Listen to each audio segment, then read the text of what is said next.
నమస్కారం. నా పేరు రాంబాబు. మీరు చూస్తున్నారు 3R న్యూస్.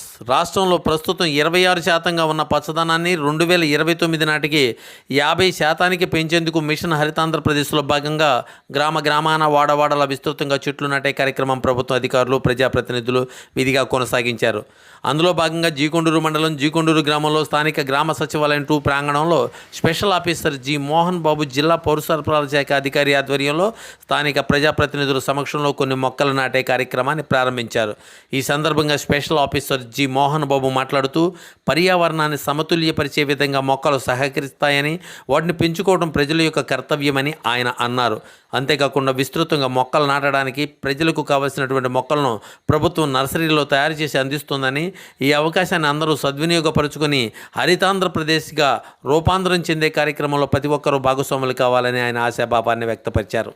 ఈ కార్యక్రమంలో జిల్లా పౌర సరఫరాల శాఖ అధికారి జి మోహన్ బాబు, గ్రామ సర్పంచి మండలి అరుణ, ఎంపీపీ వేములకొండ లక్ష్మీ తిరుపతమ్మ, కొల్లి నాగేశ్వరరావు, ఉయ్యూరు వెంకట నరసింహారావు, పట్టాపంచల నరసింహారావు, తెలుగుదేశం మండల పార్టీ అధ్యక్షులు పజ్జూరు రవికుమార్, గ్రామ పార్టీ అధ్యక్షులు పజ్జూరు వెంకటేశ్వరరావు, విజయవాడ పార్లమెంటరీ తెలుగు మహిళా అధ్యక్షురాలు అంకం ఇందిరా ప్రియదర్శిని, అంకం సురేష్, ఎన్టీఆర్, కందుల విశ్వకుమార్, బత్తిన శ్రీనివాసరావు మరియు గ్రామ పంచాయతీ సచివాలయ సిబ్బంది పాల్గొన్నారు. ఆ వివరాలు మీ ముందుంచే ప్రయత్నం 3R న్యూస్ చేస్తోంది.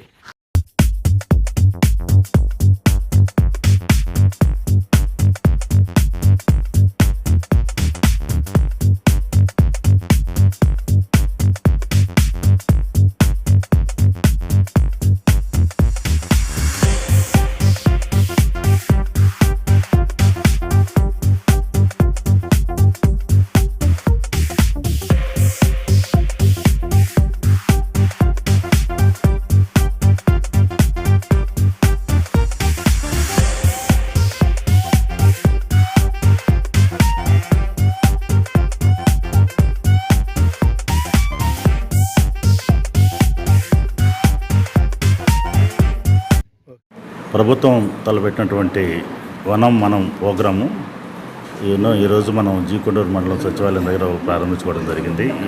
ఈ యొక్క పథకం యొక్క ఇదేంటంటే, మనకు వనాలలో ఇప్పుడు ఇంతకుముందు గతంలో మనకి చెట్లు, అడవులు ఇవన్నీ ఉండటం వల్ల వర్షాలు బాగా పడేవి. జంటలుగా ఏంటంటే మొక్కలు వాస్తవంగా ఏంటంటే మొక్కలు వచ్చేసరికల్లా కార్బన్ డైఆక్సైడ్ పీల్చుకొని ఆక్సిజన్ వదులుతాయి.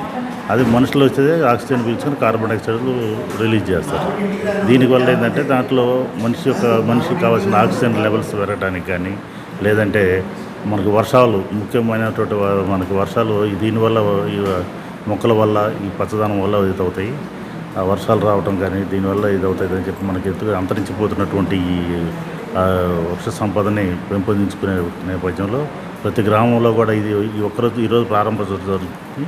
అయితే ఇది కంటిన్యూగా ప్రతి చోట కూడా ఎక్కడైతే ఖాళీ ప్లేసులు ఉంటాయో, ఎవరైనా బయట ప్రైవేట్ వ్యక్తులు కూడా వాళ్ళ స్థలాల్లో పెంచుకోవాలంటే మొక్కలు సరఫరా చేయడం జరుగుతుంది. అది అంతా ఏ మొక్కలు కావాలంటే ఆ మొక్కలు సరఫరా చేసేదానికి కూడా ప్రభుత్వం చర్యలు తీసుకోవడం జరుగుతుంది.